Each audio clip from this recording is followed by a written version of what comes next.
Hello everyone. My name is Don Tripp. I'm the City Manager for the City of Westminster, Colorado, and I'm glad to be with you here today to speak with you a little bit about a presentation that I made to the City Council recently as a part of my annual appraisal and review on behalf of the City of Westminster. The City Manager is the appointed official that works for the elected officials, the City Council, and is in charge of running the city organization. I'm essentially the chief executive officer of this organization. The department heads that run the various departments that deliver service to all of our great residents and guests to our city, provide direction to the City Council in terms of policy and budget and things of that nature. Those folks work for me, and I work for the City Council. In our charter, which was established in 1958, the council manager form of government was put into place. That form of government that we have today has seen multiple recent city managers, all who have had great careers and successful collaboration with our council. The same exists today. We have an excellent city council, and I enjoy working for them. As a part of my annual appraisal, this year I decided to do more of a public presentation where I could share with everybody the types of things that come into our appraisal process. The City Council has 9 dimensions that I'm evaluated on, and those are available as an attachment to this presentation to you today. What I'd like to do is tell you that this is my 5th such presentation in this role. I use it as an opportunity, even though it's a requirement of the job, to talk about how we can recognize and celebrate certain things that have happened in our city on behalf of our employees and City Council, how we can recognize and acknowledge that some of the goals that we had for this past year we've not yet met, and how those look moving into the future, and finally to establish our goals for our coming term, next year and for the longer term. The mission of the city is to deliver exceptional value and quality of life through our values of spirit, service, pride, integrity, responsibility, innovation, and teamwork. This presentation that I make to you today is on behalf of a period of time, basically from October to October of each year as required by the Charter. This mission of the city is in its 11th year. It was adopted by previous city councils, and I think it's really interesting to report to you that there really is nothing new under the sun. The mission of the city today and the words that were used to create that mission even 11 years ago are very comparable to what you see today on this slide. On the left-hand lower portion of the slide are a series of words in a scattergram that speak to the priorities that the council saw 11 years ago. Those priorities have been reiterated by our council today, and 11 years later there are some additional things that they have identified as directions to me in terms of how they want this city led and managed. You can see that they include embrace neighborhoods, embrace the outdoors, be a resilient city in the way, and what they're referring to there is our economy, our sufficiency and our sustainability, provide quality education, something new that recent councils have taken on as what we believe to be important to that quality of life in the city, and to make sure that we maintain our distinct neighborhoods. The mission statement is our foundation. It is what we measure ourselves against to make sure that we continue to deliver excellent service.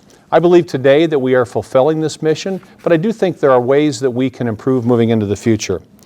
The challenge that we've had this past year, I'm here to report, is maintaining Westminster's brand and position as a first-choice city. Our legacy today, our City Council and our staff, is to protect that brand. Westminster is a city of first choice. It's a place that people want to move to. It's a place that businesses locate to. And I think for those of you that are listening to this and have been residents of this community, I applaud all of you that have contributed to a community that is so highly recognized nationwide as having a high quality of life. But there are external factors and growth challenges both that came into our world in the last several years, particularly in 2018 and 19, that I want to make sure you understand that we're aware of. The increasing e-commerce changes that we have today, meaning that a community that relies very heavily on sales tax, over almost 70% of our revenue is from sales tax.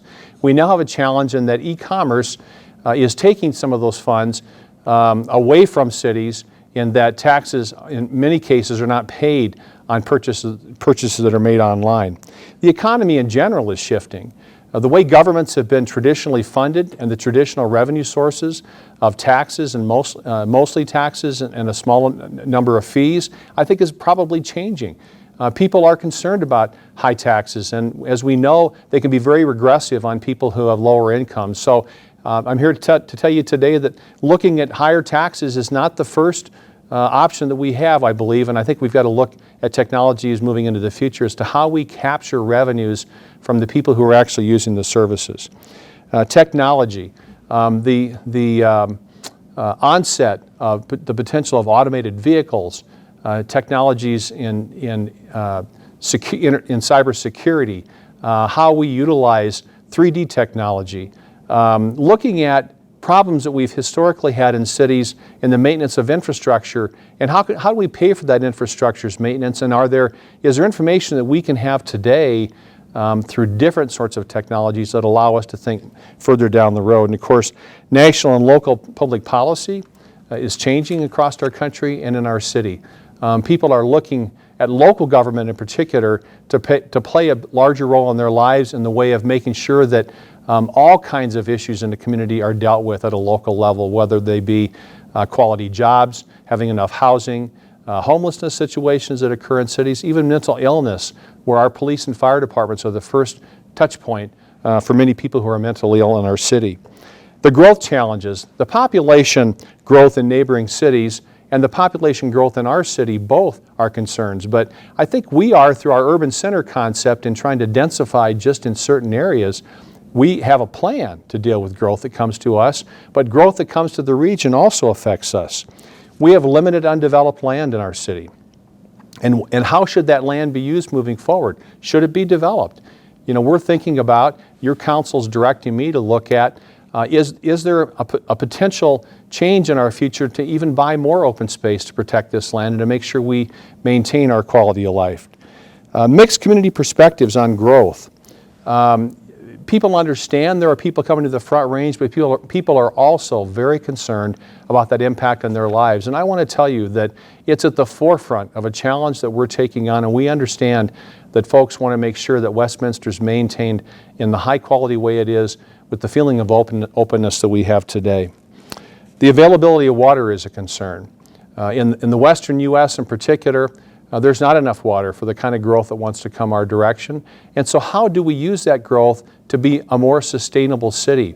What types of development do we allow to happen in our city that actually enhance the quality of life here, not detract from the quality of life? Changes in development demand is one of those sorts of things. We're dealing with an onset of an awful lot of apartment development in the Front Range, and I can tell you that one of the challenges that we've had this year is to try to figure out how to balance that growth that's coming to us that has some benefits to us, because these are people who are working in the jobs that we're creating, but how to do that in a way that doesn't take away from the quality of life in our future. Our categories of progress is the way I'd like to approach how we're addressing these challenges I've just discussed. They're up on the slide in front of you. I won't reiterate those, except to say to you, it's really about these four areas that I would report on the work that we've done in the previous year. In the area of growth management and protecting the brand, our downtown has been a very, very positive step forward in 2018-19. We have opened 373 residential units, 143 of which are affordable or workforce housing. We've seen entertainment growth with the Alamo Movie Theater, a Civic Plaza, restaurants and nightlife now coming to this place that we now call downtown Westminster.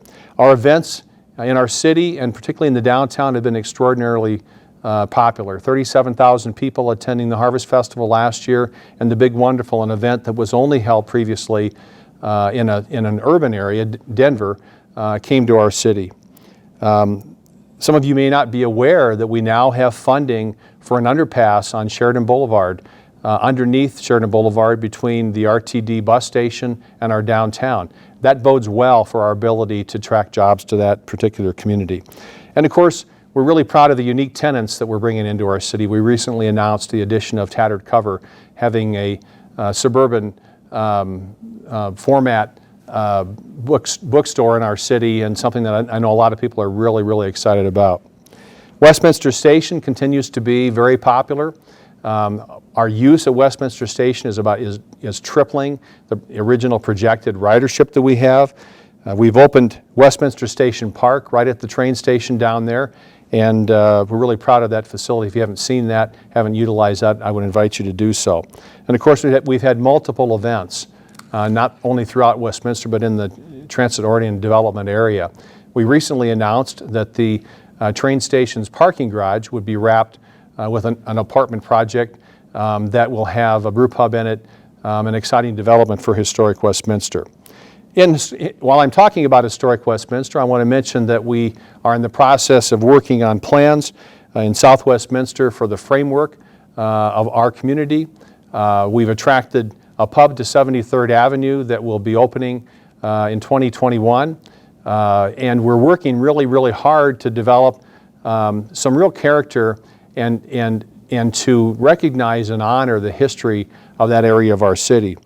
Westminster Forward is a planning effort that encompasses an awful lot of the kinds of things that I've talked about. Westminster Forward actually is looking at several different planning efforts and putting them together so you as a community can have feedback on comprehensive planning, land use planning, parks and open space planning, our water use plan, how our water gets used, and many other examples of planning. In the area of growth management and protecting our brand, we've been really concerned about providing housing in our city that people can afford to live in that work here. I'm really, really delighted to report that in the last 4.5 years or so, we've added or are adding today 1,000 units of workforce and affordable housing. And finally, jobs are very, very important to us, and we have, in that regard, we've had corporate headquarter moves by the Ball Corporation and Maxar Technology Incorporated. In the area of sustainability and financial sustainability, I think this has been a prosperous time in the last 4 or 5 years, particularly with the growth in the economy and the economy recovering from the 2008 to 11 or so financial downturn. But I think our City Council has been very wise in what we've done with those funds. We have invested those funds into infrastructure.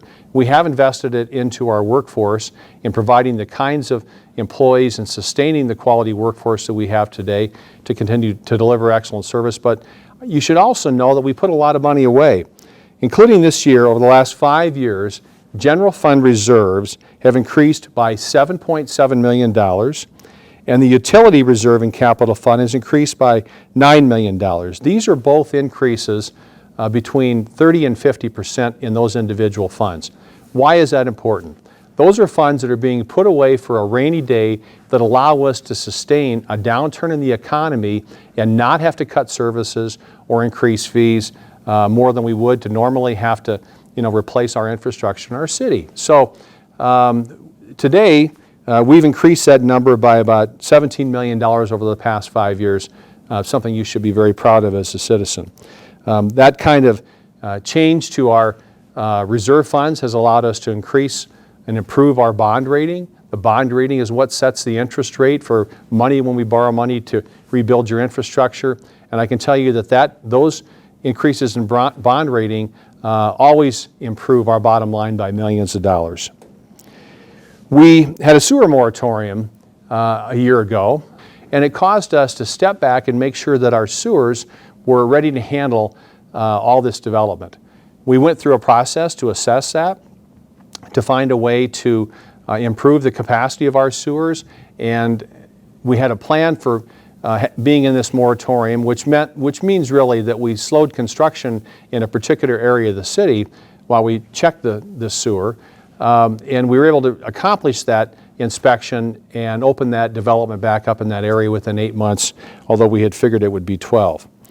We developed our first ever sustainability plan that is multifaceted. You can find out about that by looking at an attachment to this, our website attachment to this presentation today. And I would tell you finally, government tends to look at a 1 to 2 year horizon when looking at budgets and operations. Yes, we've normally had 3 to 5 year capital improvement programs, but when you look out the 15 or 20 years in Westminster, like many cities across America, you realize that financing in suburbs that get to be our age is falling short. So what happens in those cities? Those cities that become 50 to 75 years old many times diminish in their overall quality, and we don't want that to happen here in Westminster. So an organizational redesign that we put together that is allowing us to have more financial strategy, innovation, and communications folks to work on our longer-term future. We are investing in the future, and we're making certain that our legacy as a community, you as citizens and us as your staff and our elected officials as your appointees, are looking at making sure that the city continues to be a city of high performance and high quality moving into the future. As I conclude the organizational alignment and communication area, I just want to mention that there are a number of things that happened in the last 2 years that are challenges to us, and we've been looking at our own communication strategy as to how we make sure and communicate with you. One of the goals of our City Council is to be very transparent and to get your feedback on many of the decisions that we make. One of the issues that we dealt with in the last year was zebra quagga mussels potential at Stanley Lake, which is something that threatens our fresh drinking water supply. We had to eliminate boating this past season in order to study that issue, and although it wasn't something that the boaters in particular were very favorable to, it was something we needed to do to protect that drinking water supply. And I will tell you that I felt good about the fact that we got out in front of that and we're really transparent and open with the public as to how we would address that moving forward. Finally, in the area of health and safety, there has been a number of things happen, particularly in the areas of public safety and the public utilities that are important and remarkable in this last year. On the police side, our police department completed the police chief's standard across the nation for a police staffing study to think about, where are we today versus where we might have been 20 or 25 years ago, and how do we move forward with not only staffing but technology in our police department. So questions that we've had from people about everything from our 911 system to having enough officers in their neighborhood to police cams are a part of that overall study and have positioned us to have the best technology moving into the future and to make sure that we sustain a workforce in police. In the area of fire, I'm really pleased to announce 2 major developments in the last year. Our ISO fire rating, which doesn't sound like a really exciting thing to people, but it's that standard by which we measure our fire response in the city. We went to a fire rating 1, which is the highest rating that's available. Why is that important? It helps businesses reduce their insurance costs and, of course, provides more assurance to people in our city that we have an excellent fire department ready to fight fires when they occur. The reality of it is the fire service today is as much or more emergency medical services as it is firefighting. So also this last year we did a study and one of the things that we discovered was that an accreditation process would be something that we would benefit from as a fire department. We completed that accreditation process. I believe we're one of only about 5% of the fire departments across the country that are actually accredited today, so you can be sure that your fire and EMS operations is meeting the top standards. In the area of water, it's been an absolutely remarkable year. I mentioned the specific concern with zebra quagga mussels and being ahead of that, but also the fact that we cited through Water 2025 a new replacement water plant to be built in the next decade or so. And we went through a public process and found a location for that people in the community supported and our city council adopted. We've done a water demand study in the last couple of years that really deep dives into how much water we need and how that water should be used in the future. And we have, in addition to the public safety and to the utility efforts, we've made some changes in our municipal court system to add a wellness court. That's a court that's available for folks that are having maybe some other kinds of issues in their life, and there's some recidivism with their appearance at the municipal court. Through our judges' leadership, we created a wellness court, which really is looking at alternative measures that the judge can take to getting folks referred to the kinds of help they might need to keep them from continuing to come back to court. Our IT department is an award-winning IT department. We won the first place in our category across the nation for digital services.